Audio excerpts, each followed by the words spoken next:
Ya empezar.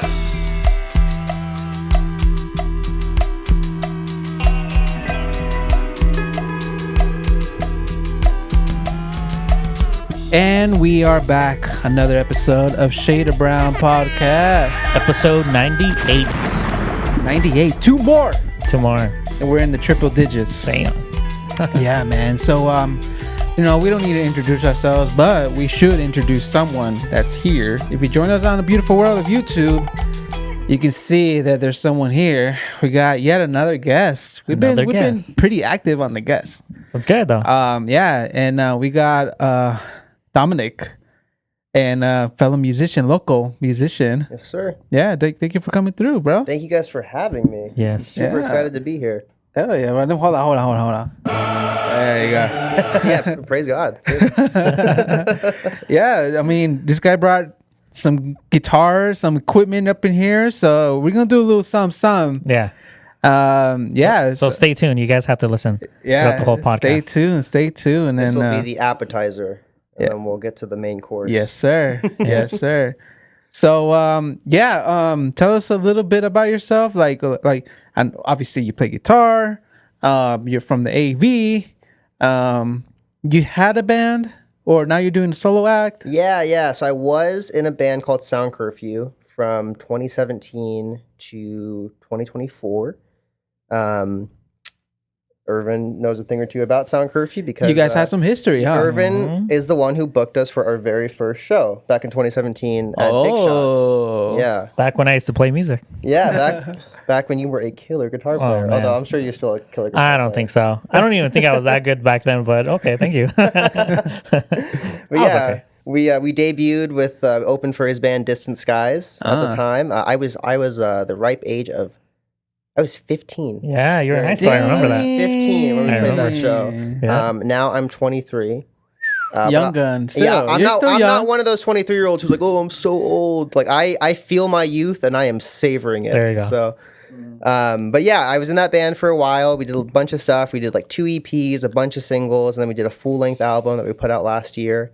The album is called "Where Seldom Is Heard," and it's like a love letter to the Antelope Valley. There you go. Yeah, it's really been inspired by the look of this place, the feel of this place. Nice. And yeah, we did that, and you kind of decided to take a big break, put the band on ice, and I really wanted to finish up this album that I've been working on for my solo project. Nice. The solo project is the Sympathy of All Things, and this album I'm working on, well, it's pretty much done. It's coming out later this year. It's called A Margie. All right. And what's like your way of like your approach in the music? Like what is it the product that you're giving us in the beautiful world of music? Yeah. So I think the best way to describe this record, it's like a mix between trip hop and like psychedelic indie rock. Okay.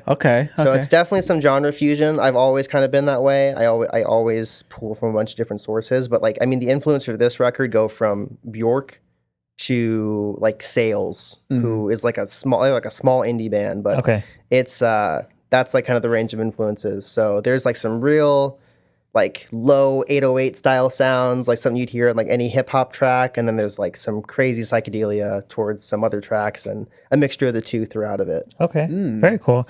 Just kind of going a little bit further back as far as like into your musician journey, what was it that actually got you into the actual, now going into what you've been playing for 8 years now, I would say, or assume, because when I first met you, were you just started into the guitar, or were you like already in process of like actually playing? I was in process. So I first started playing guitar when I was 10 years old. Okay. And it wasn't even my plan. I was always a musical child. Okay. I always loved music. I have 4 older sisters, and they were big on like the Fuse channel, and that was a thing. And grew up listening to like all the big rock bands like AFI and Muse and My Chemical Romance. Okay. And I got a real love and appreciation for that kind of music, but I always thought I would be a drummer. Oh, okay. And I've always been a very rhythmic person. Like you'll find me just tapping all day long. I always have like some rhythm in me that I'm trying to express. So I always thought I'd be a drummer. But then my sister Karina was gifted a guitar, an acoustic guitar, for her birthday one year. And she started learning, but eventually kind of fell off, Okay. which I think a lot of people do. A lot of people will get gifted instruments and then lose interest in them. Okay. But for me, it was like this instrument. It was the only instrument in the house. And I got curious about it, and I started noodling on it. And she had a friend that was pretty good, and he taught me the basics. And then from there, I just learned on YouTube. Oh, very nice. Yeah, YouTube was like my guitar teacher. All right. The University of YouTube? Yeah, I have a degree. You have a degree? Printed out a paper that says YouTube. Yeah. I think a lot of people have that degree. But I started playing at that age and started like coming up with little songs here and there. And in middle school, I started recording songs on my phone, and like they were basically demos. And I got more serious about kind of forming a band in high school because that was where there started to be exposure to other musicians. Really. And I joined the jazz band, and I met the bass player of Sound Curfew in jazz band, and we met our drummer at the time kind of through the AV scene, kind of talked to some people, and just all got connected, and that was kind of how my band started during my sophomore year of high school. And that's around the time that I met you, right? Yeah. Okay. Yeah, that was around that same time. Did you guys go to school together? No, bro. Oh, no. Come on. Oh, my. Oh, He was held back for about a decade. Bro. This guy. He was a super senior. Super senior. This guy. Super senior 3. Excuse Kinda my like Super friend, Saiyan bro. 3. Excuse my friend. He is a little slow today.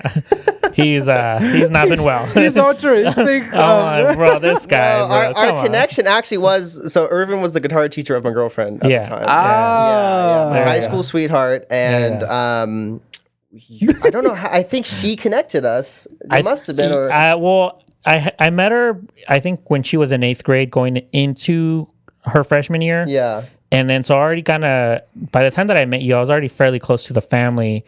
And I would always make fun of her because it became more of like a brother-sister kind of vibe. Yeah. And me and her dad would always joke around as far as like, hey, when that boyfriend comes around, I'm going to shave my head and I'm going to act like a cholo.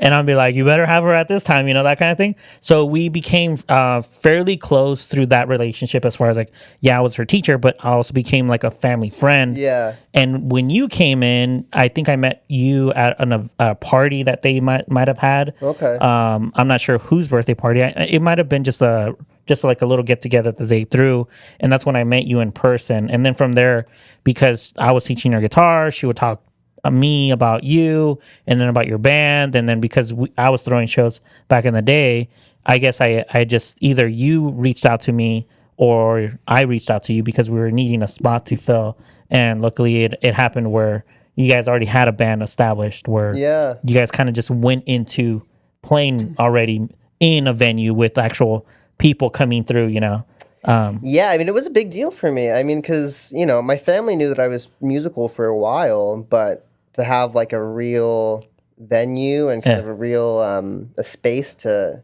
perform was like a really big step. Which was it's harder out here. I'm not sure how the scene is now because when I first started playing music and I started performing out here, it's more hardcore type of music vibes as far as like the rock vibe, and we were more alternative rock. So even for us, building that fan base was hard. So when you came in, it was already kind of established so that you guys could kind of like follow in with our audience, which kind of suited us too, because we weren't looking for like anything like screamo or anything like that, which it was very popular back in the day. Like that whole emo scene was huge out here. But you definitely lucked out on that one for sure. It was a good kind of confluence of events. Everything lined up the way that it was supposed to. And especially because that show is how we got our first really into recording. Yeah, with Jose Santana. Of Santana Studios. Yep.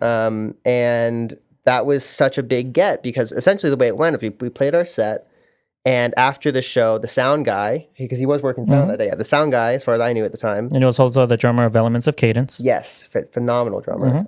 Was a guy named Jose Santana, and he was like, you guys kind of sound like Rage Against the Machine. And I was like, you got it. It was a huge influence for me because that band was much more like 90s grungy kind of rock music. And like Tom Morello is still kind of like my guitar hero, So it was a big influence on me, and he picked it up immediately. and was asking us if we had any interest in recording, if we had made any demos, and we were like, we don't know the first thing about that, man.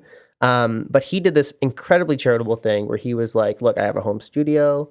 I've produced and mastered some EPs for my band, Elements of Cadence. Why didn't you guys come through over the summer and we'll make an EP? So we spent the next couple months, like that was in March, and then we spent the next couple months writing, refining. We chose 5 of our best songs at the time, and then in July of 2017, we went in and we recorded over the course of about a week, 2 weeks, our first EP, and that was a EP called Adversarial.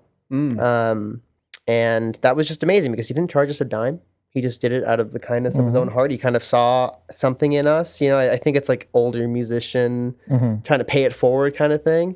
And it was very influential on me because it's definitely something, even in my capacity, that I try to do. Like if I see kind of younger, up and coming talents, I want to help them if I can, and kind of give back that way.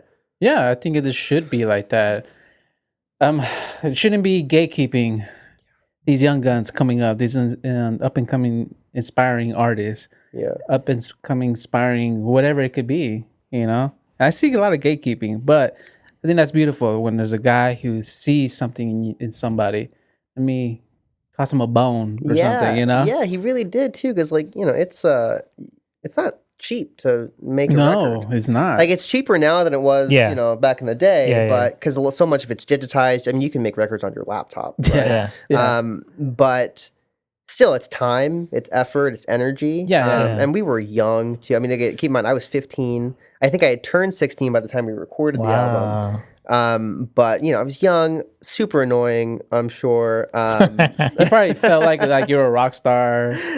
At that time, I kind of did. I dropped that really, really quickly. Because once you start to play a couple of shows out of your hometown and you start to kind of see the kinds of shows that are available to like a DIY band, you lose that ego really fast. At least I did. Like once you start playing like bars in West Hollywood and you're like, oh, we made it to West Hollywood, and then like nobody shows up. It's like one person playing for an empty room, and like even that guy's on. That his phone. humbles you, huh? Oh yeah, you're like, no, I am in the gutter, and I am trying to work my way up. It's the sound guy just.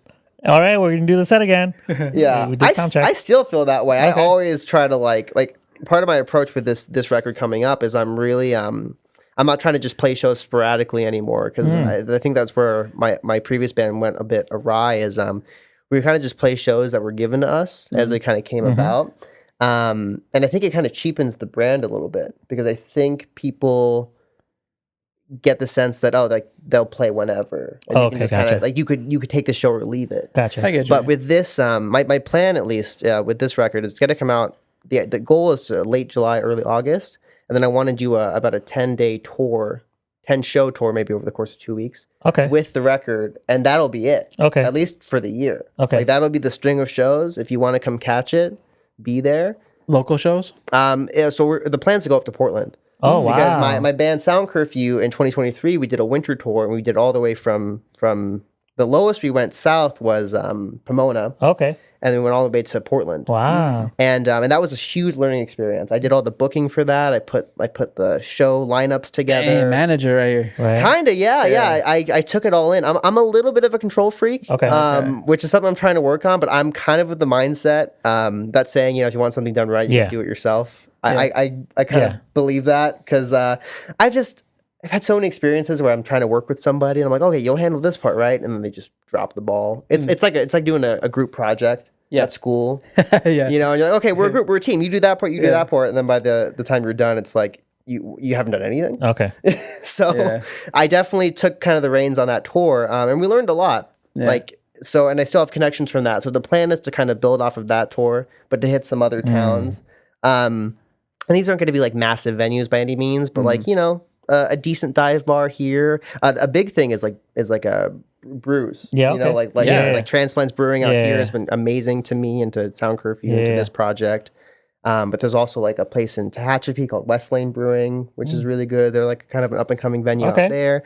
So I've got some plans for that. But I'm still in the early kind of planning process. Going on the tour topic, what's the most memorable venue that you've had when it comes to pavement? Like as far as like what did they give you guys besides money as a payment? Besides money, Yeah. that's a good question. girls. You said it. I think honestly, the show I look back on the most fondly was probably when we played the Whiskey A Go Go. Okay. And any DIY musician in this like, Los Angeles area will know they're paid to play as all hell. Yeah. But this was one of the rare cases where we actually made money. Oh, okay. So, but you said how they pay us besides money. Okay. So the first part was the fact that we didn't lose money on it, which was a miracle. Okay. We were able to sell enough tickets and sell merch and all that. But the experience of playing on a stage where the history is undeniable. Oh, for sure. And countless acts have been on this stage.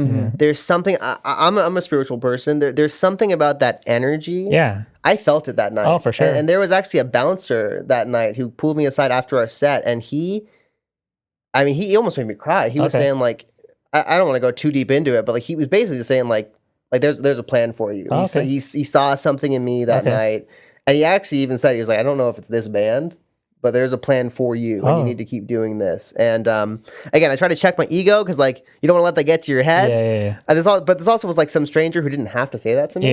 And who I'm sure being a bouncer at the Whiskey, sees a lot of bands. And he probably it meant he's a not lot. just saying that. Yeah, it meant a lot. Yeah. So that was really, really impactful for me. And, just so many friends and family, but then also, locals, people who came to see other bands that night or were just walking Sunset Strip. Were there and like engaged with the music, and it was just a really incredible night. Nice. So what did they pay? I don't remember the exact amount. I remember that. So it was cash? You don't have to say numbers, bro. You don't have to say numbers. So it's pay to play, right? So what they do is the booker says, "Hey, you guys want to play the Whiskey?" No, I played at the Whiskey. I know how it goes. Yeah. Right. So then they say, "Okay, sell this amount of tickets. So buy these tickets from us, the venue, and then resell these tickets. And you can sell them whatever price you want, right? There obviously is a price you would sell them. Yeah, but you have to meet a quota for them. Precisely, but they get the money up front. Yeah. So we sold enough tickets, and we ended up selling like a surplus of tickets. I could not tell you the exact amount of money that we made. It was nothing crazy. Yeah. We couldn't go buy. We could go buy maybe some replacement sticks or drum heads. Yeah. Okay. It was not even probably didn't even cover gas for all of our cars. Yeah. But we made a profit, and that was really important for me because I avoid pay to play like the plague. Yeah. Because again, DIY musicians, it's bad news. Most of the time. Yeah, and especially because the history of Sunset Boulevard, like you said, it has the facade of like the musicians from the 80s, like the Ramones and Led Zeppelin, and you have like everyone that has gone to that street from the Rainbow Room to the House of Blues that unfortunately is not there anymore. We got to experience all that too, but we got to experience they're not making any more money because now everything's digitalized. So now they had to come up with this concept of pay to play, which unfortunately for us, like we were so naive and young that promoters would hit us up. And it was just the recycling of like, they only want us because they know that they're going to get their money up front, like you said. But it has nothing to do with us coming in to this venue and actually getting something out of it besides just saying, I played at the House of Blues or I played at the Whiskey A Go Go. Exactly. And that's basically it. But the only reason I mentioned the whole payment is because when we did our tour for not Distant Skies, we did one for Out of Line, the one before Distant Skies. We did a small little restaurant in Nevada, which is in Vegas, and they paid us with tacos. Okay. And that was my most memorable one. I'm like, it was called Yayo Tacos, and they paid us with tacos. Gotcha. Were they good? Yeah. They were decent. They were decent. They were like tacos. I'm like, all right. I got one taco. I was like, all right. I mean, a really common one besides money is obviously beer. Oh, okay. Here's your drink. Yeah, they would always give us beers. Yeah. That's dope. Oh, okay. Actually, here's one there. Here's one. So we played at a place called the Oakland Secret in like 2019. And this is like a house that's been made into a DIY venue. It's really cool, actually. They made a stage in like the living room. Really rad. The payment there was we got to sleep there. Oh, And you know, when you're Okay. out, outside your hometown, anything you can save Yeah. is amazing. So we got to sleep. I slept on a piano bench that night. oh, very nice. Yeah, one of the worst nights of sleep I've ever had Very in my cool. life. I got to sleep in the kitchen once, and it was tile too. I was like, I didn't even have a pillow. I think I used my sweater for a pillow. Oh my goodness. I was like, all right. That's real. That's Yeah. how it is. That's the hustle. Yeah. That's what the you life do. of a musician in the beginning. I'm like, oh, okay, let's go. But when you're young, those are stories that I guess you don't look down on. It's more of an adventure. Exactly. That's how I always viewed, or I still view those moments, as far as like when I was on tour and we didn't have money for even a hotel room. Yeah. And other band members were like, hey, just sleep in our hotel. But of course, it's not like a bed. Yeah. It's like a floor of something. And I'm like, all right, cool. But it's just those stories that I could look back on. I'm like, oh, that's what I did. Very cool. Like, who else could say that? That's exactly what Yeah. it is. It's about experience. Yeah. Yeah. I'm into music too. I come from a music background too, but I was never really like in a band like that where we're traveling, And I hear a lot of stories. Like I hear they're dope. This is what I'm hearing right now. Like those experiences, they're priceless. And, Oh, yeah. of course, huh? Yeah. And that's pretty dope, dude. Like both of you guys were like Yeah. in the position. Yes, Or, especially when you're in your early 20s, you don't really have those responsibilities, as far as like, Yeah. you don't really think about rent, you don't think about insurance. I think at that time I had my phone bill, which was like $40 a month, and that was basically it. I didn't have anything else to think about. I just get my stuff and head out, and that was it. Like, Yeah. I'll see how I make it. Like I had like $40 in my pocket, and let's go. If I break my guitar strings, like hopefully someone could replace them, like another guitar player at a venue, because Yeah.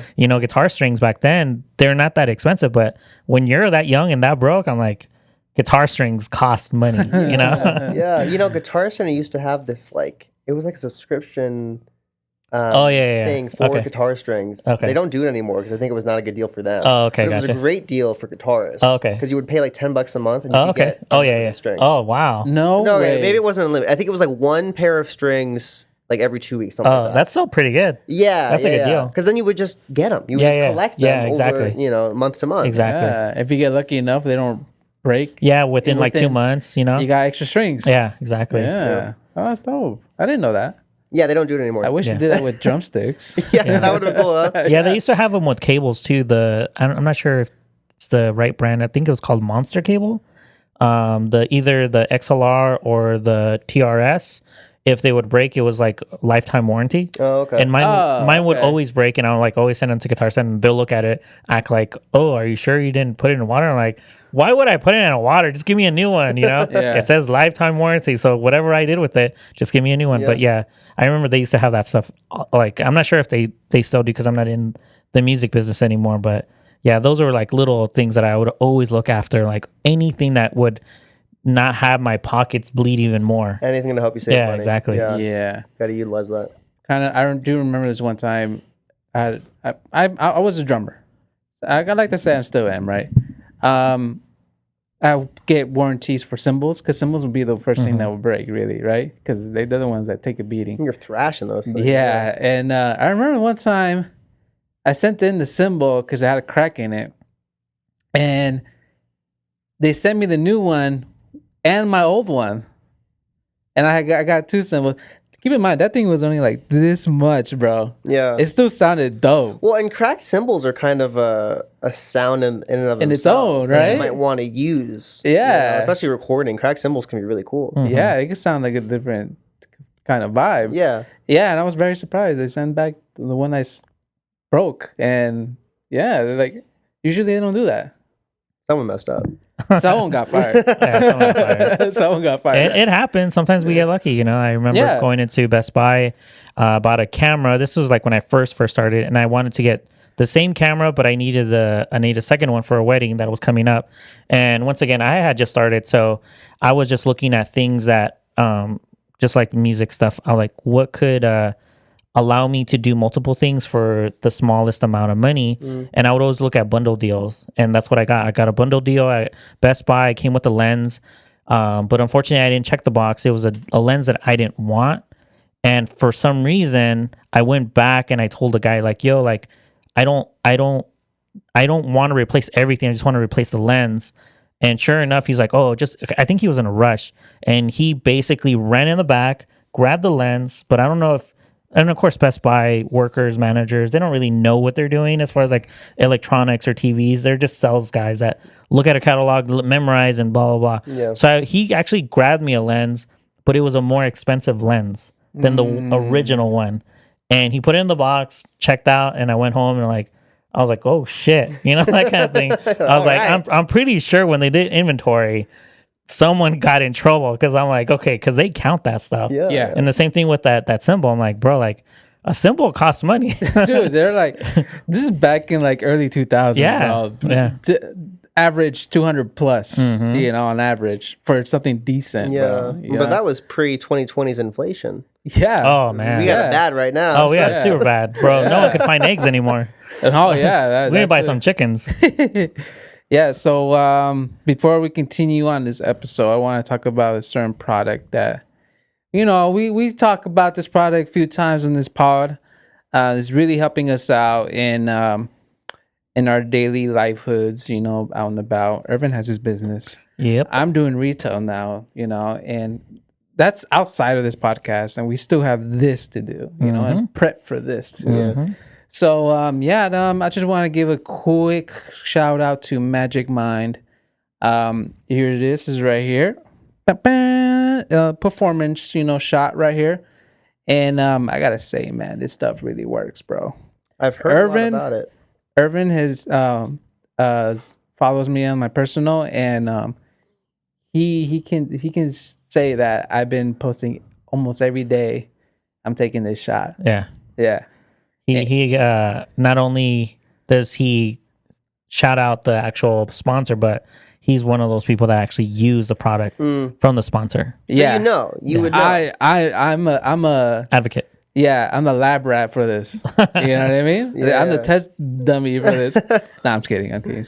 It's the So this is the reason why I try to take it every day, because since doing retail, I see a lot of people. I talk to a lot of people. I try to persuade them. You know, like, hey, you want this? You know what I mean? And sometimes I get roadblocks. I get mental clutter. You know, I get cloudy mind and all that. And this stuff really right here, bro, really clears all that out. You know, lowers my stress, boosts my immunity, sharper mind, get those cells in. You know what I mean? And yeah, that's what this stuff has really been working. I get that steady energy without the crash. And shoot, I don't know if you're down, bro. Are you down to take one? I was hoping you would let me. You were I was hoping? hoping you were going to offer. He's gonna go home and start writing music about Magic Mind. Oh no, the Pokemon cards. Oh, the went down. Pokemon Oh. cards. that's It's all all right, good. that's all Don't right. We'll even, fix that. We'll don't fix even that. trip, It's all bro. right. Are these mine? Mine are the better ones. Get rid of that trash. No, I would love to try it. Oh, hell yeah. You're right here on air. Yeah, on there, we live need that review? live review, man. All right, let me shake it for you. You know, he's gonna start writing music right now too. So, I got the guitar. yeah, so right now they're doing the sale. It's 48% off. Wow, if, what up? if you do subscription. Oh, okay, gotcha. If you do subscription. And if you do a one-time purchase, it's 20% off. Oh, okay, gotcha. Yeah, and you could use our code SOBPOD20. SOBPOD20. Take advantage. And you go in that link, it's magicmind.com/SOBPOD20. SOB. And use that code. Let's go. And Dominic, you want to? Let's do it, brother. Shake it and then Okay, drink let's it. shake All right, here you go. Let's both. I already know how it tastes like, Can we but cheers? Can we cheers? cheers, bro. Hell Good yeah. luck. Salud. Salud. All right, to health. Got the gulps in the mic right Yeah, there. man. That's how you know. I like that. That's What do you subtle. think? It's subtle, but it's like rich at the same time. you Yeah? know? It's refreshing. Yeah. Your mind's just gonna start flowing, and is you gonna tell us like all these facts about music right now? Oh, it's got lion's mane mushroom in there. Matcha. The lion's mane. You know, the weird looking white mushroom? Uh-huh. Joe Rogan swears by it. Oh, he stands His by secret that. sauce. Yeah, that lion's mane. It is supposed to be very good for your mental Yeah. clarity, so that makes There's a a lot bunch of of sense. other stuff in there too. Yeah. Yeah, matcha's one of them. Yeah, man. Very cool. Very cool. Oh, yeah. I'm glad you like it. I love it. I might have to use that code after this podcast. Shoot. To this day, Magic Mind has not missed. We haven't had a guest who's like, I don't know about this, you know? Yeah. I've been so curious about it too because Okay. I've heard about Magic Mind, but I've never had a chance to try it. So All right. Well, I'm glad that you got to try it here. There you too. go. You know, that's how it's reaching. It's reaching to the people. Yeah. You heard of it. You know? It's hit Gen Z officially. Wow, yeah. I'll become You're Gen Z. I'll become a Gen Z ambassador. Okay, Yeah. what year were you born? 2001. That's wild. 2000 and 2001. Wow, that's wild, bro. Yeah, bro. I pre 9/11. That's crazy. April 2nd, 2001. That's my Wow. birthday. oh Yep. damn. You're crazy, huh? Yeah, he's Yeah, you're and they're so used to it too, because you know when we hang out with older people and we say our age as far as like the year that we're born, they're like, "Oh my god, you're so young." But it's hearing it from them. It's the same thing for us, you know, like 2000s and the 2000s, bro. I was in high school. Yeah. Like, Yeah. I was like, that's wild. all right then, Dominic. So let's continue on. What inspired you to make music, though? Oh, jeez. I mean, Now I'm gonna bring out the questions. Now that you took Magic Mind. yeah, we're going deep now. I mean, really, like I said, I was just like a very musical child. Music just affected me. Like it really stuck with me. I mean, Pause.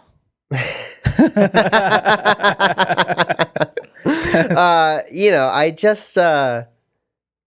it just meant more to me than any other entertainment. Okay. I think that's what it is. And any other art form. Yeah. Something about sounds and creating them. Yeah. And also I love the performance aspect of music because it's always different. Yeah. Like it's a very ephemeral kind of thing because no one performance is the same as the last. And Yeah. I love that aspect about it too. The thing with me about like I also come from a music background where initially the crazy part about music, and I'm sure you can agree, is looking back and when you do make a song or whatever, you finish that right there, that sound, chord progression, lyrics, whatever it is, that was all in your head Yes. at one point. Yes. And now it's out of your head externally. Yes. And now it's physical. You're speaking my language. So what you do when that happens, right, is you Yeah. actualize it. Yeah. It goes from in here in inner space, Yeah. and you put it into outer space, and that is the coolest. Oh, well, hold on. Outer space. Like that, you're exactly right. Though that's one of the coolest things, and I think that's what all artists is. That's what it means to be a creator, right? Is you are putting something into the world that wasn't there before. Yeah. I think it's super beautiful when it's that, you know. Well, and if you want to get really deep with it, because I had that magic mind. All right, let's do it. That's what God does.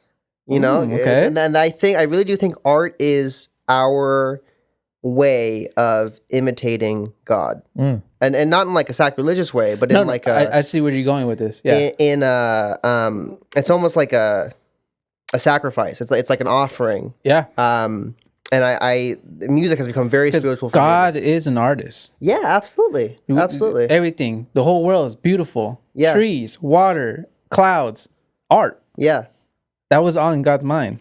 Same way, absolutely. now made into something physical. Yeah. So for me, Damn, we're like, getting deep right now. it's that This magic. guy, bro. This guy.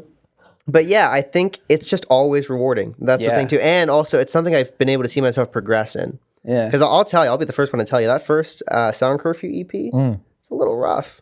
It's a little rough. You know, it's we pulled it off our Spotify. It was so rough at a certain point. You can it's not still there find it no on SoundCloud though. I'll tell you that. Okay. But you know, everything we've released, I can honestly say, has gotten better and better. And Nice. up until As it should. yeah, right. And up into this album that I'm putting out later this year, like I think Amarji is the project I'm the most proud of in my Okay. life so far. That's good. Yeah, and actually, funny enough, there is a song on there called "Actualizer," so I think that's swirling around. Actualizer. Yeah,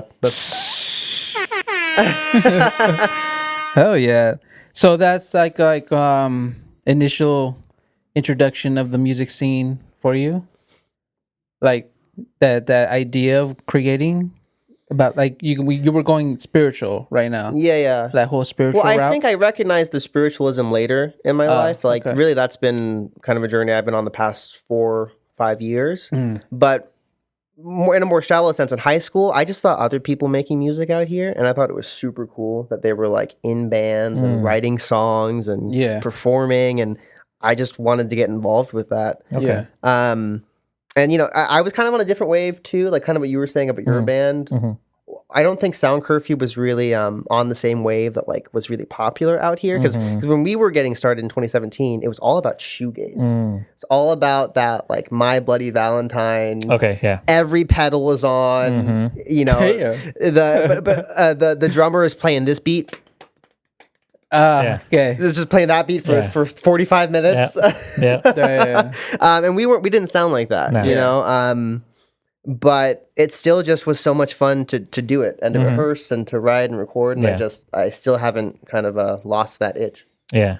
My favorite part about being in a band was always the sound check when you hear the drummer just doing the bass drum, but it's actual with speakers though. Yeah. Like that's where you knew that it was going to happen. Yeah. Like that's the start, like, okay, drummer, and then boom, boom. Well, dude, and I play shows with no shoes on, actually. Oh. And I do it because I can hit the pedals easier. Oh, really? Yeah, Wow. yeah. I have these like, little buttons on the pedals. Because, you know, like the Boss pedals is like a big flat thing, and that's nice. But most pedals are like that little metal piece. So they have these... the rubber things, right? Mine are metal, but they make different ones. Okay. Yeah. The little round metal button. Yeah, and it makes it a bigger space to hit. But I do it with my toes, because I have like a 2-tier. You hit it with your toes? I have a 2-tier big toes, bro. pedalboard. No, so I gotta go all You got the monkey precise. toes, bro. And but why I bring that up is because playing without your shoes on, you feel the bass frequencies from the stage. It's like, it's so enveloping. It's honestly just an amazing feeling. I could see that. It's like you're in the music. Yeah, I could see that. I could dig that. Yeah. I mean, there's a lot of artists that are up there on stage with no shoes on. I usually see the singers though with no shoes. Really? I don't really see guitar players. I see drummers. I think Lars. Well, you can't really see. I think Lars from Metallica plays with no shoes on. I don't know. Yeah. Interesting. Yeah. He killed it with Napster. I do know about that. It wasn't my time, but I have heard he was pissed. Oh yeah, he pissed a lot of people off. He testified in front of Congress. Yeah, he did. Oh yeah, because he was losing money. LimeWire? Are you familiar with LimeWire? I never used it, but I know of it. Okay. Yeah, that's before you. Yeah, right. my kind of foray into like digital music was just iTunes. I got like he got the iPod. Shuffle, yeah, for one of my Christmases. And have you held a cassette player yet?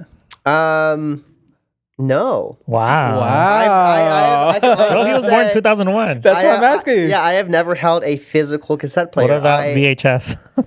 So actually, we did have some VHSs in the house growing up. Okay. Yeah.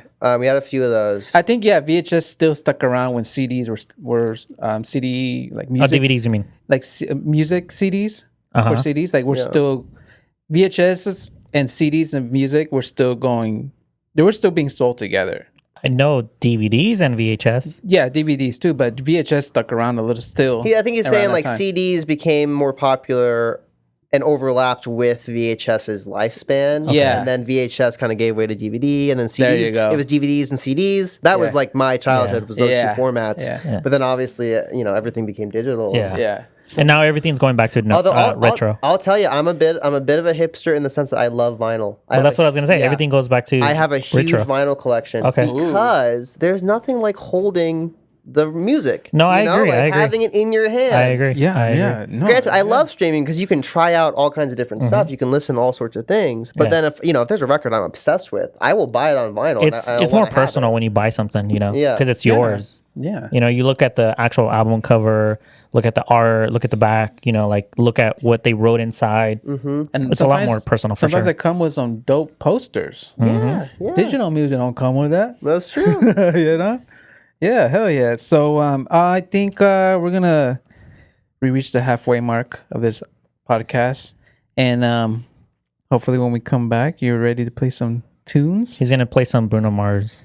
Oh my god! All right, hey, before we break, I gotta tell you, a couple weeks ago, somebody said I was the Timu Bruno Mars. Timu? Temu You know version. Temu? You know Temu? Yeah, the cheap store. Chinese Yeah. retailer online Oh, where you get knockoff stuff. Yeah, I still haven't recovered. But And moving on. here I am bringing it up. It's good. I'll go cry on the break and we'll be okay. We'll get you another Magic Wine. Don't worry about it. Yeah. Well, hopefully we get you to the Amazon version of Bruno Mars, right? getting there. The legit, Yeah, we're getting there. right? Or maybe surpass him because he's hurting right now. He's in pretty deep debt right now. So you're not in debt, but Not he yet. is. There you go. So this is our halfway mark. We're gonna take a short break. Shout out to, we already talked about Magic Mind, SeatGeek, W Energy. We have a store on Amazon. All the links are in the description. We're here recording at Inview Media. Boss man over there, sitting over there. And if you want to get some pictures, links are in the description for some services too. And we'll be right back. Yep. Ciao.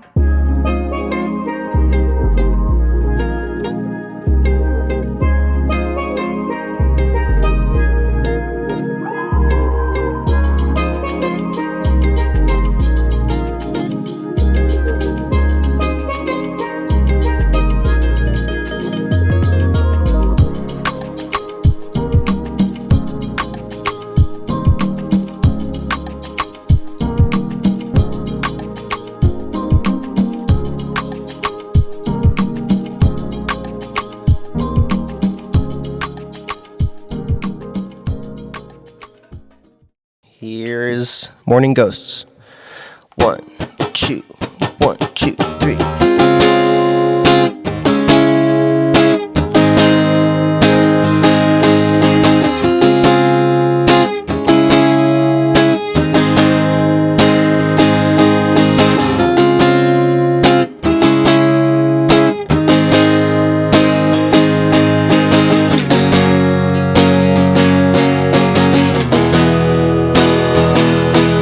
And all things have the right to be more.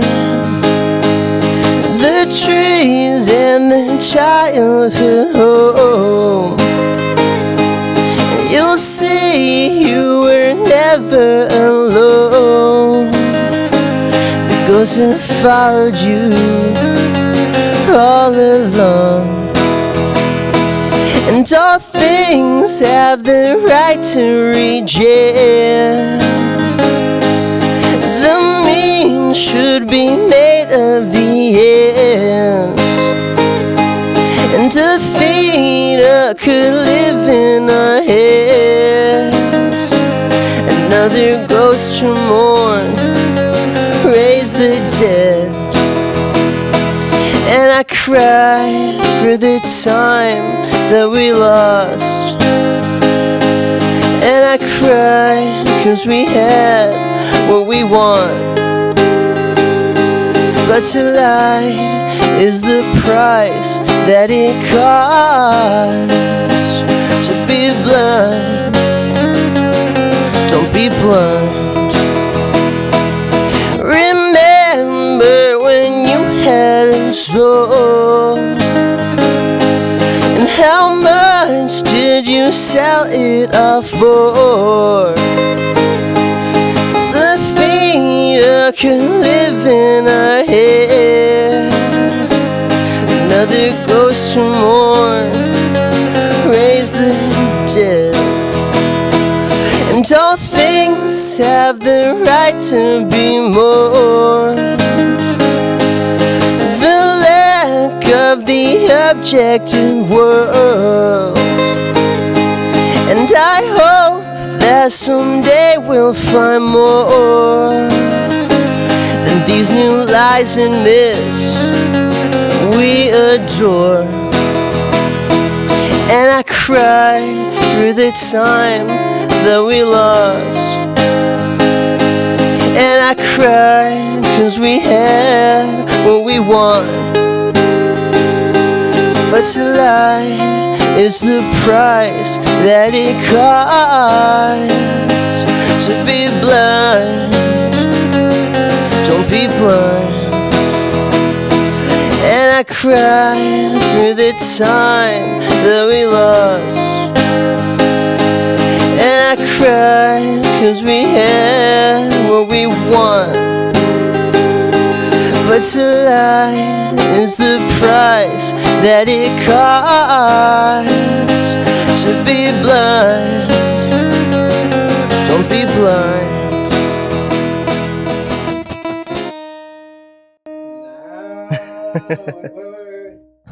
There we go. We're back. We're back. you guys. All right. Let's There go. you have it, ladies and germs. Let's go. Thank you. I hope you guys enjoyed There that. you go. We There did for you- sure. Let me, Was that our first performance on the Shade of Brown? first one. Damn. First performance in Shade Around. It's an honor. Live Yeah. Sincere honor. performance. Yeah. Let me do a little quick cut and we're going to resituate ourselves, okay? There you guys have it. First performance of Shade of Brown. In the Shade of Brown, we got Dominic. Yeah. Thank you for beat. that. Yeah. Beautiful music, bro. Thank you guys for having me. Feel Yeah. incinerated right now. You may or may not see it in the camera, but this guy was using a looper on the fly. And as musicians, we know that takes some skill. Yeah. You got to practice with the looper. Yeah. You can't just jump into it. Yeah. Yeah. Yeah. It takes some tempo. Yeah. Hold on. I just gotta readjust your voice, bro. You know, good. back to normal, back to podcast settings. You know what I mean? And yeah, man, that was hella dope, dude. I was vibing to it, bro. Thanks, guys. Yeah, that's good. Yeah, so that'll be the first single that I'll release to kind of promote this new album. Hell yeah. The song is called Morning Ghosts. The band is called The Sympathy of All Things. Sympathy of All Things. I like Yeah. that name, bro. Thanks. It's a Carl Jung quote. Oh. You guys know anything about Carl Jung? No. He was essentially like Sigmund Freud's contemporary. Like Okay. kind of the two big psychological theorists Okay. of like the 20th century. And I Yeah. got really into reading his books the last few years. Yeah. Because you know, I think as you get older, you try to kind of understand yourself Yeah. a little better. And Yeah. I've always liked reading, and I think reading kind of helps me self-reflect a lot. Okay. So Yeah. I was reading a book of his called Synchronicity, and he was talking about this idea that dates back to like Greek mythology and like Greek philosophy. Yeah. Which is basically that you know, in the universe, all things have sympathy for each other. That's why we can interact. That's Mhm. why at like the atomic level, we don't fall through each other, you know, Mhm. because there's like a mutual respect of like atoms to Mhm. respect each other's autonomy, right? Yeah. So it's kind of like this philosophical idea, but I just loved how it made me feel and like what it made me think about. And I thought that's kind of what music is to me too. Music Okay. is a way to express sympathy and to connect with other people. And it just felt like the perfect name for my project. And also nobody else was using it. Oh. So I was like, don't mind if I do. Okay. Are you gonna do like artwork for it? So I'm not a physical artist myself, but I am friends with a lot of very talented artists. So I'm pulling from all different sources of people I know. The artwork, sorry guys, That's the all good. artwork was done by a friend of mine named Goldie, and the kind of all the marketing material will kind of be in line with that artwork that she made. Yeah. But then my girlfriend April is going to kind of screen print some T-shirts with a design that she had created, kind of in line with the music. And my buddy Gus, who was also the drummer in Sound Curfew, he's an artist, and he is helping me make visualizers Very and cool. logos. So I'm, it's not my talent necessarily, but I'm so lucky to know people Yeah. for who that is their talent. Okay. And Yeah. I'm kind of It's a beautiful thing Pulling when them all in. your friends support, your craft, your Yeah. vision. Yeah, man. that's one of the best things about art, is the collaboration Yeah. aspect. So Hell yeah. When I used to do music, I collab with so many people. And it's a beautiful feeling when they get it and understand enough what idea you have in your mind, what you're trying to achieve. Mm-hmm. And you explain it well enough. Or like, I get it. Let's do it. And that's a very good feeling. I kind of miss that feeling a little bit. yeah. Yeah. I mean, 'cause, again, it's connection. Yeah. You're all working towards something and Yeah. spending time together and communicating. Yeah. It's you kind of can't beat it. But also, this is definitely a collaborative thing that you and Yeah, Logan yeah. is, I think we're in a different space in our life right now. our life is I'm gonna say it's moving quicker, just because of responsibilities that fall into, getting that, in your 30s. You have to make certain things happen, regardless if you want to or not. Yeah. So that's kind of where, yeah, I feel like I'm collaborating more this year than ever as far as the people that I want to collaborate with. I've always been distanced when it comes to crowds, I would say, just because my personality is just more, I want to be alone. But I always have, for whatever reason, it's always come down to, I always have people around me, whether it being because of the band or the music, photography stuff. It's the same thing, you're collaborating with the client or their assistants, or same thing with videography. It's always coming down to that. But I think now it's almost like where you're at in your life, where you have your crowd of friends that are in love with the same kind of art, and it surrounds kind of like what you're wanting it to serve, like it's serving you, and I'm pretty sure it's serving them too, because they could say, hey, I collaborated with my friend Dominic, you should listen to his music, I did his art on his album, or I did the logo or whatever. So it's serving both parties. When it comes to me, like the thing that I've always wanted was just positive people in now my circle, because life is already stressful as it is. We already spoke about inflation. Yeah. And everything now is being based off of, let's separate the crowd. And for me, it's almost like everyone is fighting because either the skin color, their gender, or now it's immigration, that kind of thing. And that division, you feel it amongst, I guess, our own tribes, Oh, absolutely. So now for me, it's almost like the people that I want to bring in, it has to just be positive. And that's all I want. Like, it doesn't have to be artistic. It doesn't have to be, technical. It doesn't have to be music. It's just like, if you're a positive person, cool. You're more than welcome to come in to my circle. But once again, we're in a different space in time as far as like where you're at. Like, art is everything, which I was there too. But now it's almost like responsibilities are on this side now. And you'll get there as well. So. Yeah, I would like to own a home someday. That's a big goal. And an exceedingly difficult goal in California. For real. By the time that you get your house, I'm like, a trailer will be $1 million, bro. Yeah, dude. It is crazy. It is wild. A trailer? Literally, Well, in like California, it's not even the house itself. It's just the land that it's on. That's what costs the money. Yeah, because I grew up in a trailer. When we sold it, it was $15,000. And now I think currently the owner had just sold it last year, and they sold it for $75,000. That is the same trailer, bro. Same trailer. And now that was the ghetto side of this area. Now going into like Boulders, or going into like even the nicer ones, Rosemont has some nice ones out there too. They're within the hundreds to 200s a trailer. And it is crazy. That used to be like a starter home, like the price tag. Yeah. There's no such thing as a starter home anymore. Oh, no. If you want a shack, you could go to Home Depot, get one of those. Yeah. No, but dude, I want to go back to what you were saying about positivity, having positive people around you. I am so with you on that. I'm going to adjust this. No, go ahead. Go ahead. Bro. Yeah, Sorry, guys. We'll have to cut that. But no worries. That's something I have learned in the past few years.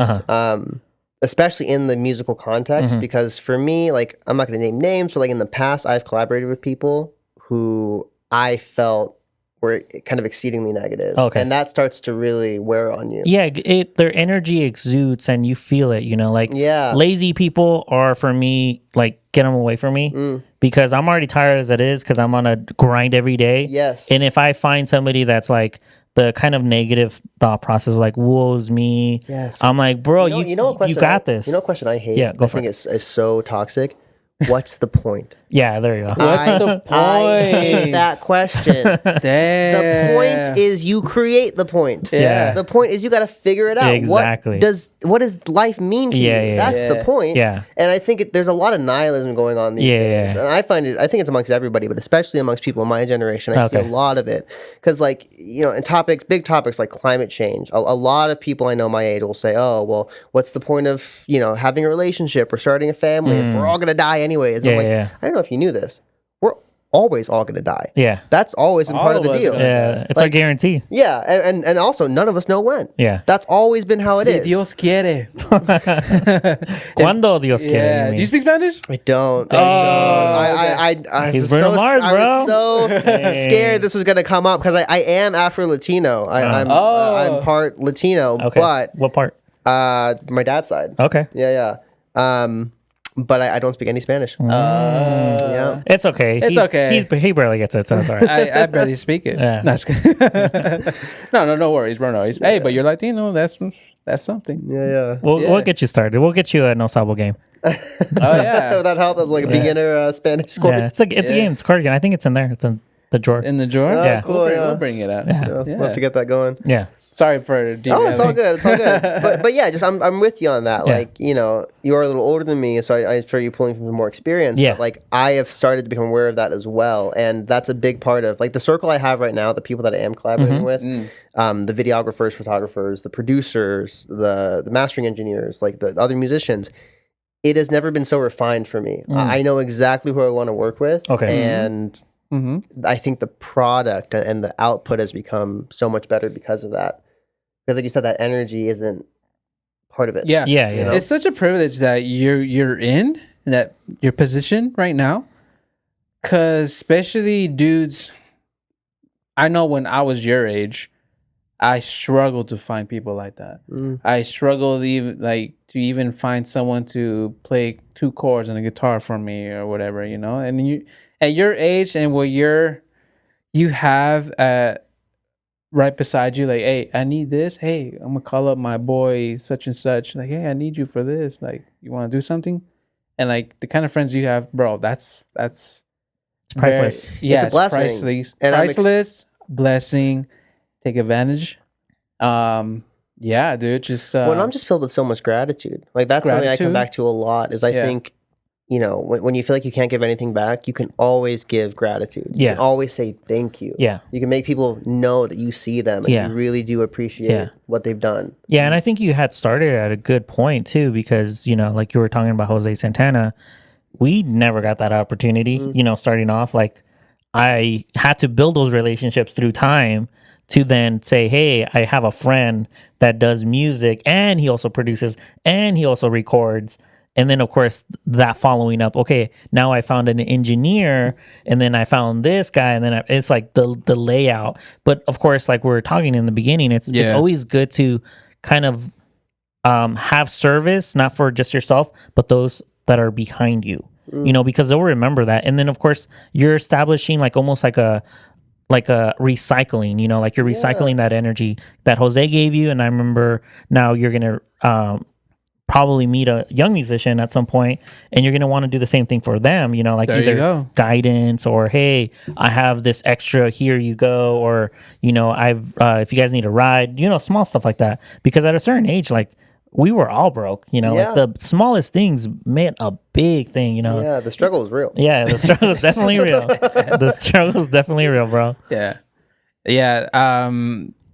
That's take advantage of it, bro. I wish I had an opportunity like that at your age, bro. You know, I really do. And I'm not saying it at a pettiness or whatever. Like I'm happy for you. That's where that's coming from. Yeah. You know, like Well, dude, that. so I have a big family. I have 7 siblings and 5 of them are older than me. Okay.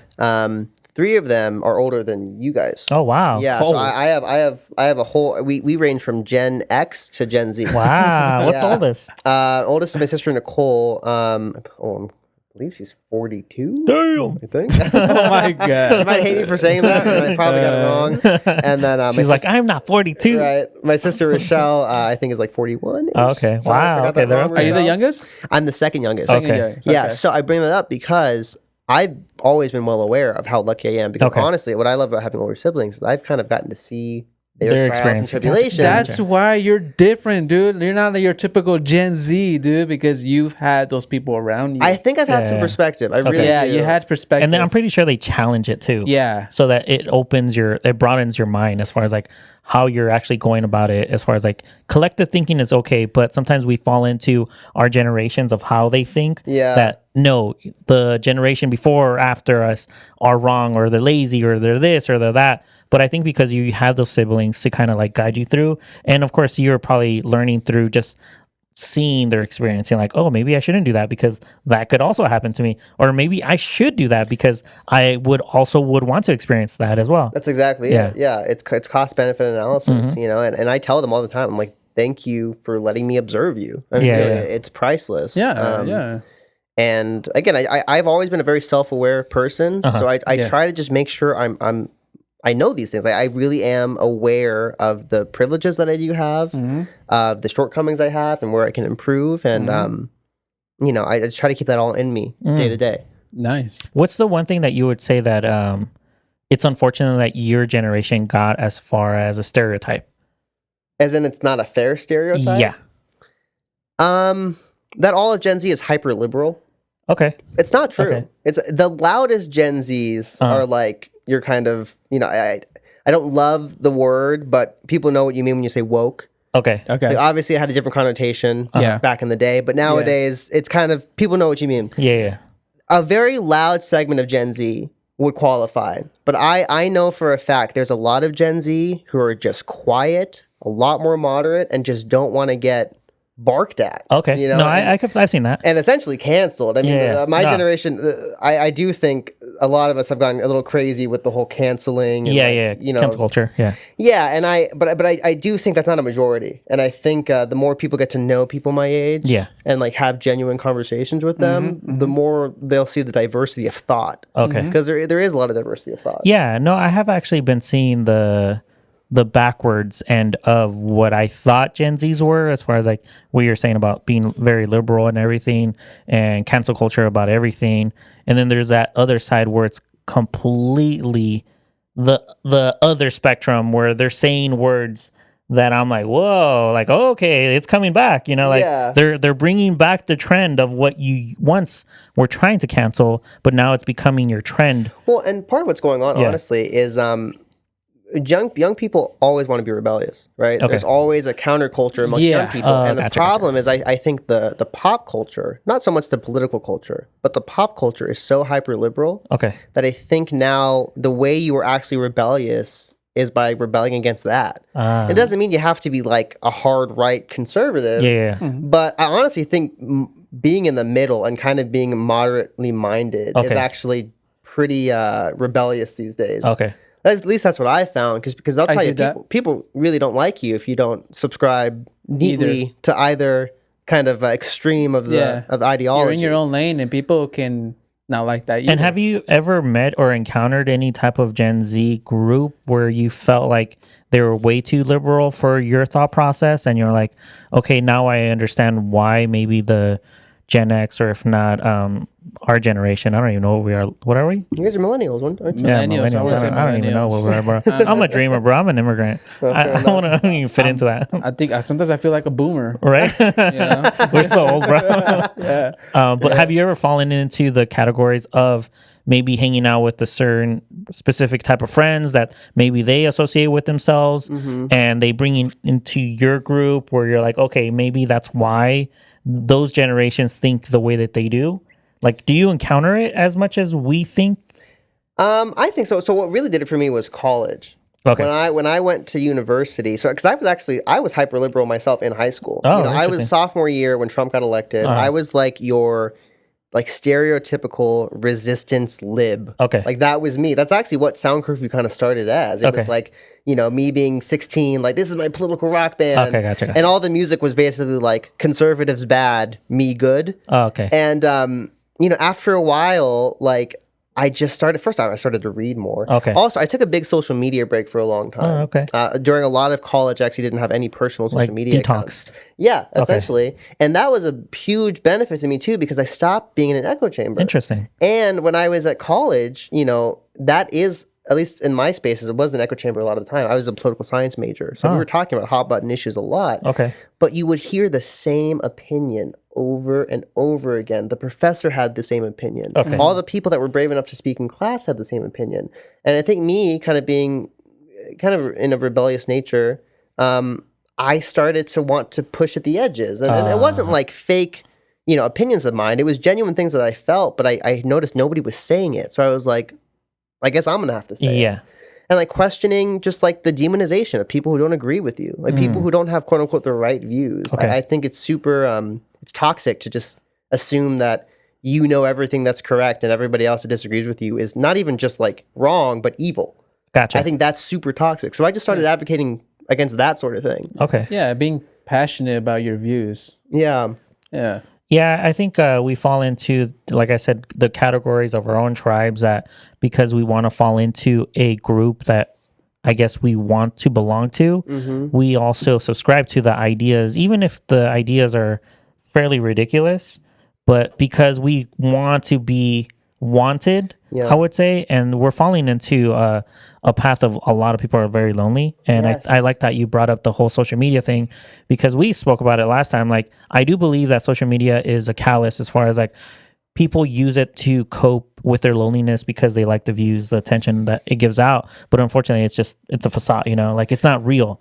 It's like you're saying, an echo chamber of when it could be a distraction, it could be a coping mechanism, and it could also be toxic if you want to take it in that format where you're just going into topics where you're following people that are only agreeing with your opinion, and that's all you're hearing, but you're not hearing the opposite side. I'm like similar like you when it comes down to I want to know the whys and not just the maybe I thought that way, but I want to know why I'm thinking this way, and I just want to broaden my horizon as far as like, okay, why is that the way that I think and the way that I view it? Is there another point of view that I'm missing?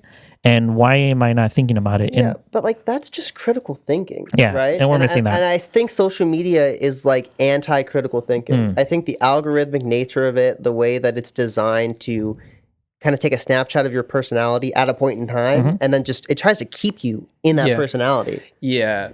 The thing that you were saying about the social media stuff, Irvin, like we recently uploaded a clip and we were talking about like segregation within the Latino community about pro-Trump, anti-Trump, Democrats, Republicans, or whatever, right? But keeping it like Latino, right? Because there's Latinos that are left wing and there's Latinos that are right wing, right? And we uploaded it, and on TikTok we were getting a lot of negative comments. Really? What were they saying? I don't even have TikTok, to be honest with you. But I told them about it. Bro, it's getting some traction on TikTok. How many views did it get?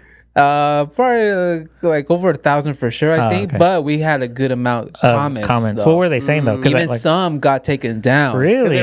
Because they were that nasty. Really? Yeah. Like what though? Like what were they saying? Like, get out of the country type thing. Gotcha. You know what I mean? Yeah. And there's that's that right there. That's that social media. Yeah. That facade. Yeah. That you were saying. Yeah, because I'm pretty sure half of those people that would say negative things wouldn't say it in front of us. No. They're just, they feel the safety net of behind my screen and I'm just going to say it because maybe this is the way that I think right now, but in front of people aren't that like that. Well, the human brain did not evolve to communicate with people that weren't there. For all of human history, if you talk to somebody, they were right in front of you. It wasn't until the last 20 years with like instant digital messaging that you could talk to somebody who wasn't in front of you. And I think communication gets really weird and can get really toxic fast because of that. Very fast. Because you're right. You don't have, honestly, you don't have the risk of getting punched in the face. Yeah. Like, That whole TikTok thing, like people, they're hiding behind the screen, right? So it's easy for them to get triggered. Yeah. And it gets toxic, like you're saying. Yeah. And they say those comments. Yeah. What's the worst thing that's going to happen? It's going to get taken down. Yeah. That's it. I'm not going to get punched in the face. But it's usually losers that are more into the trolling. Because somebody that's actually trying to achieve something, they don't have the time for that.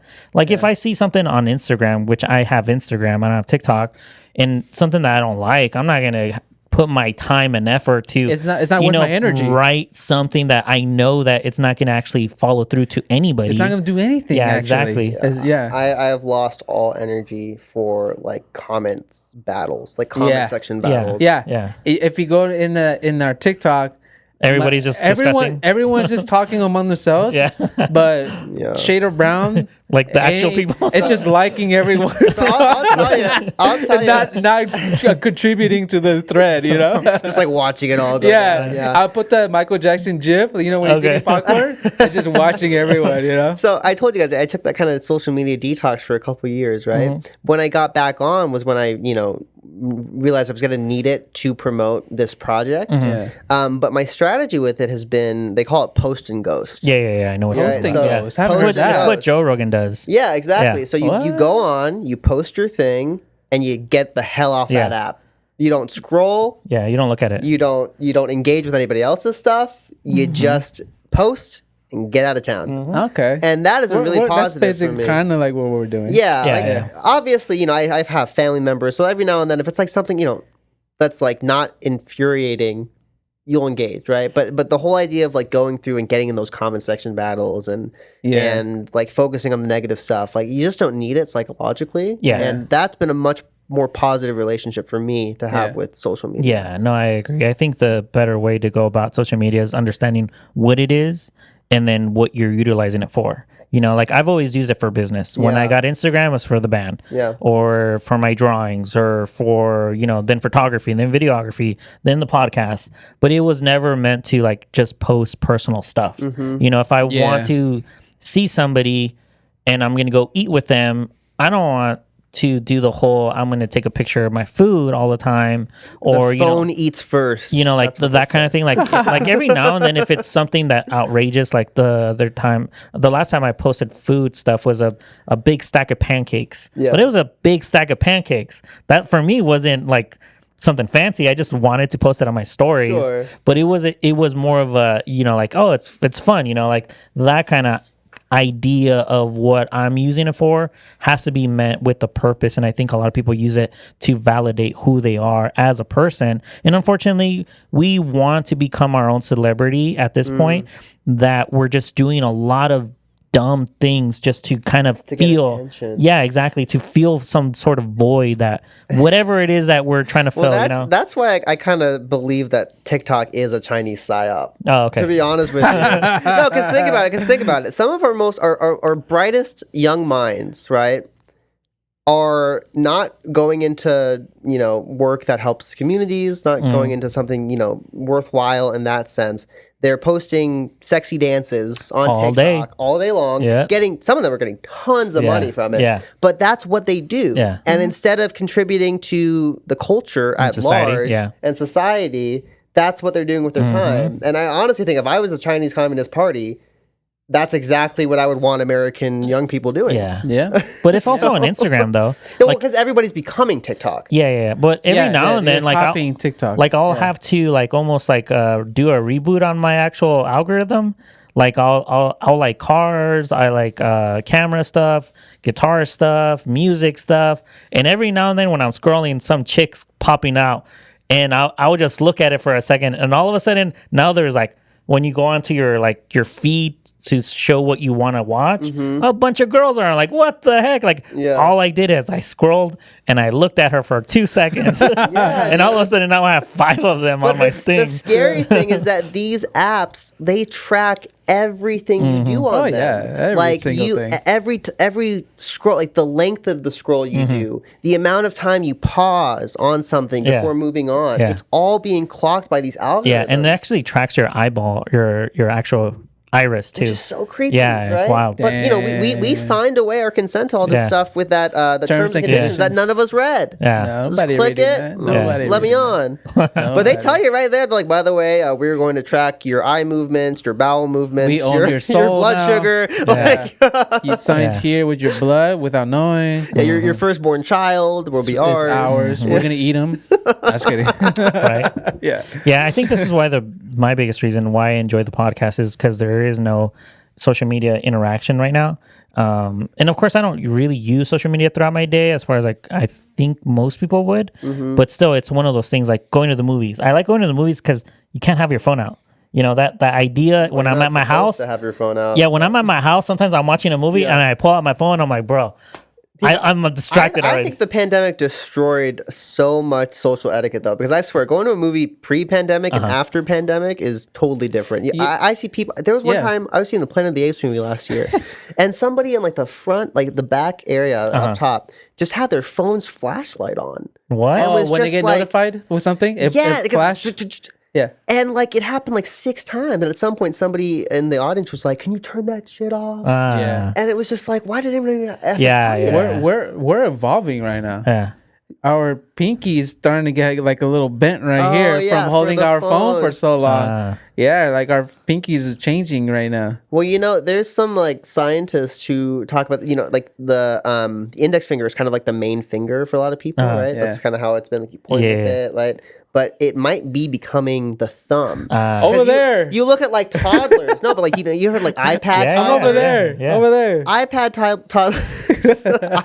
toddlers are using how to use their thumbs and Yeah. their fingers like to scroll Yeah. before they learning how to use it for like, you know, pencils Yeah. or Yeah. objects. Yeah. They hold their pencils like this. Oh, I can't stand that. I don't know. I judge people really harshly on how they hold pencils. Oh, interesting. It's not fair. Okay. But sometimes if I see like a crazy grip, I get a bad feeling about that person. It's not a great thing to think, but I can't help it. Yeah, well, I think when it comes down to the pencil, they're not even teaching cursive anymore at schools. Yeah. So the idea of, you know, like holding the pencil a certain way to flow, it's not there anymore. You know, everything's typed or if not text, or if not on an iPad. So I don't know. We are evolving in some sort of way, you know? we are. Yeah. We are.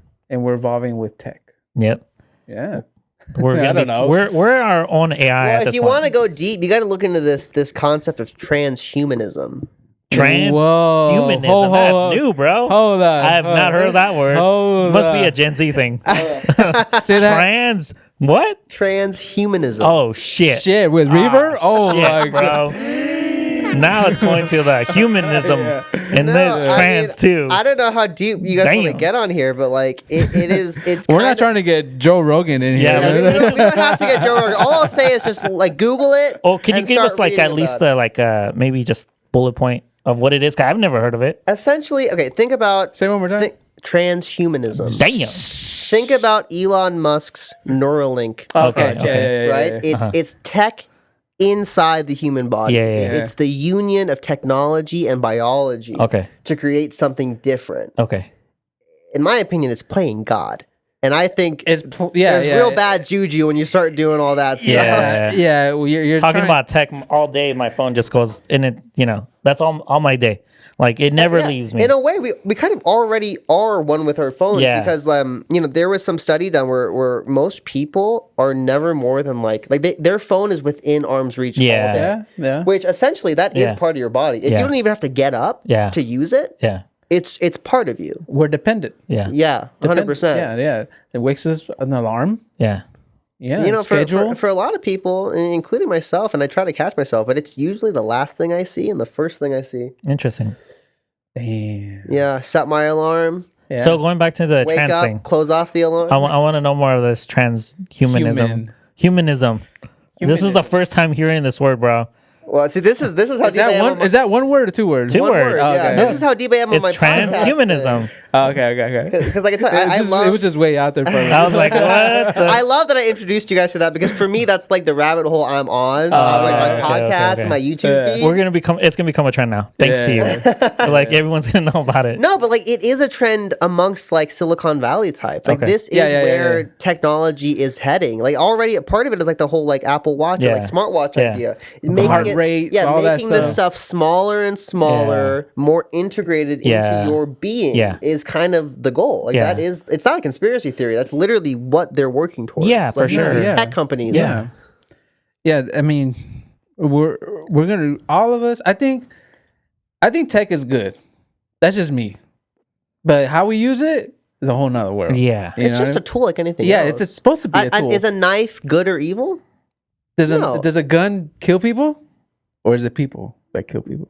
Clearly, people pull the trigger. There Yeah. you go. Clearly a gun people- doesn't get up by itself. Of course, clearly people with knives choose Yeah. to either cut an apple or cut a person. Yeah. right? Right. Like, and I think technology is the same thing. Yeah, technology.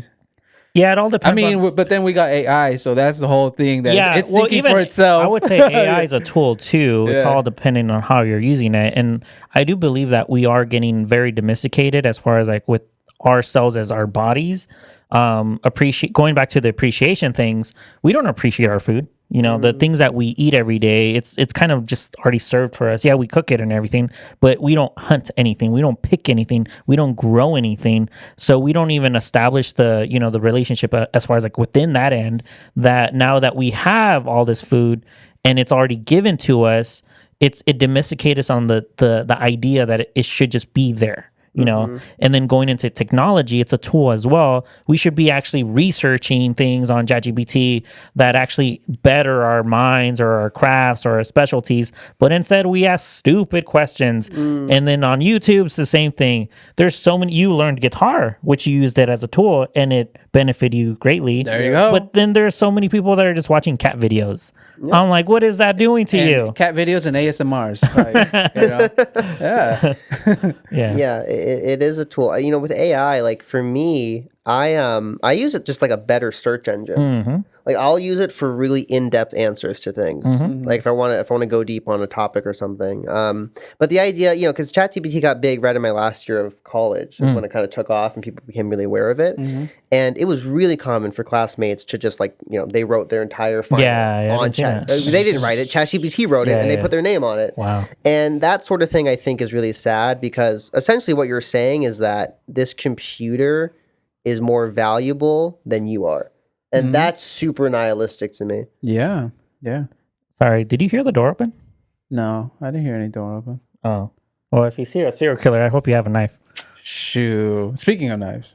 Serial killer now. I mean, we get in the pod right Right? Oh, bro, I literally heard the door open, but I hear a lot of things in the studio all the time, so Yeah. it could be Annabelle. Who knows? Who knows at this Who point? knows? But yeah, man. Well, thank you, Dominic, bro. Yeah, thank you for coming through, thank man. you for performing. Yeah, thank you for the performance. It was nice seeing you again. Good to see Last you, time I saw this guy, he was in his teenage years. So yeah, man, you got taller. Yeah. You look older. Yeah, that was the You goal. know, apparently I went to high school with you. So Oh, Yeah, well, thank you guys. It was a blast. Yeah. This podcast is awesome. Thank you. You Appreciate guys are that. doing a really great thing for the community by just Yeah. giving a platform for locals to talk and course. share. Of course. So, thank you. yeah, we're just two guys that wanted to do something. And the whole idea of my studio was I've always wanted to have a studio, not of my own, but a studio to go to. You know, and we live in the AV. You either grow it or build it, or you're going to need to go somewhere else, meaning the Valley or LA. So the idea of the podcast and bringing either guests like yourself, musicians, or small businesses like the DJs that we've had, it's just one of those things that I think we wanted for ourselves. You know, someone to do it, but no one was doing it, so we just did it. Yep. You know? there you go. You said could have said it better myself. Yeah. So So the album, when's it dropping? August. The late album, July. my release date currently is August 1st. I'm August gonna 1st. do my absolute best to stand by that, but there will be singles dropping in the coming months. Ah, okay. Okay. Teasers. Yeah. Singles are like trailers to the album. Exactly. Yeah, exactly. you like and they're that? really important in the streaming age. Yeah. Yeah. yeah. No, they are. They are. A lot of people just drop singles. They don't drop albums anymore. Yeah, like a certain musician we know. That's kind of his MO. Not gonna name any names. Ooh. Bruno Mars? Nah, he won't hate me. That's kind of what T-Mag does right now. They're just trying. Oh. I have been begging. I was like, who are you talking Dude, about? I have been begging Chris to drop an album, and he's like, "Bro, it's all about the singles these days, man." I'm like, Everyone has album. everyone has their format. Yeah, no, I "Yeah, really no shade. It's no shade." Yeah, no, I understand why, because you're the attention span that we have now, it's very short, so you're promoting. So it almost feels like fresh, something new. Yeah. You could package it as something new, but I guess for the algorithm or for the way that you're promoting yourself, you're wanting to seem like you're starting something new, so that I guess that feeling of getting something new to your audience is not only for yourself but also to the audience as well. It's novelty. Yeah, It's, exactly. something new. And you could also put it as an album after you release it as singles. Once you get like maybe 6, you could do an EP, and maybe just do like a bonus track on it, or if not, do an album, which I haven't seen albums in forever. Like I've literally maybe bigger bands, but as far as like local bands, I think like you're saying, it's the singles that are kind of the thing to do. Yeah, I don't think there's nothing wrong with Yeah. it either. But everyone is in a different journey. Yeah. Everyone's in a different pathway. But we love T-Meg. Yeah. I do. I really do.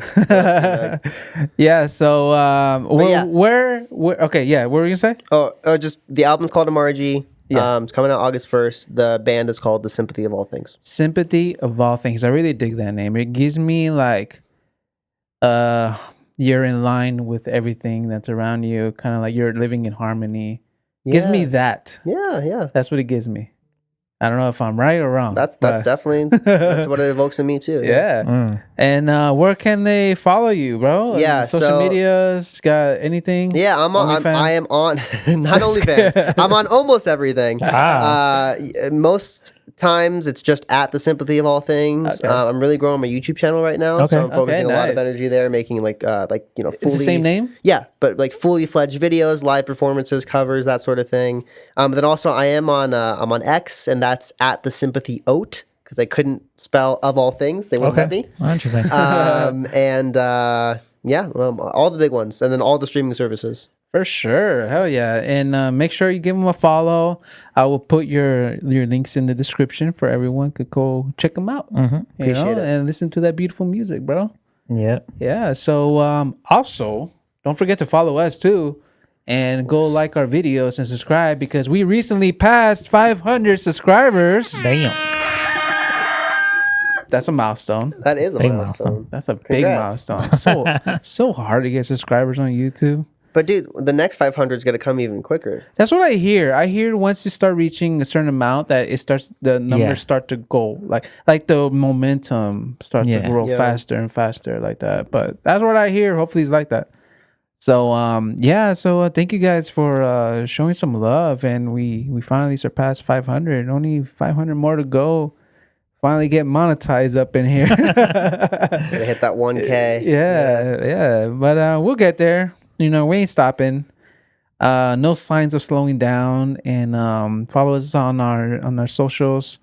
Shader Brown Pod, Instagram and TikTok. Shader Brown Pod on YouTube.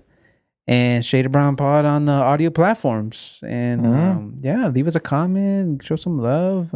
Even if it's hate comment, they'll probably take it down, but at least you left a comment. Yeah. At least you found ours, on social media. Yeah, that's all that matters to us. Yeah. I'm going to like it. I ain't going to reply. Yeah. But so thank you again, Dominic.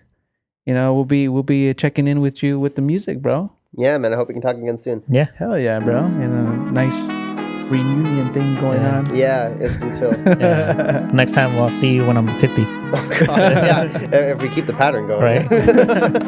All right then, fellas. So thank you for listening. Thank you for watching. We'll see you guys on the next one. Cheers.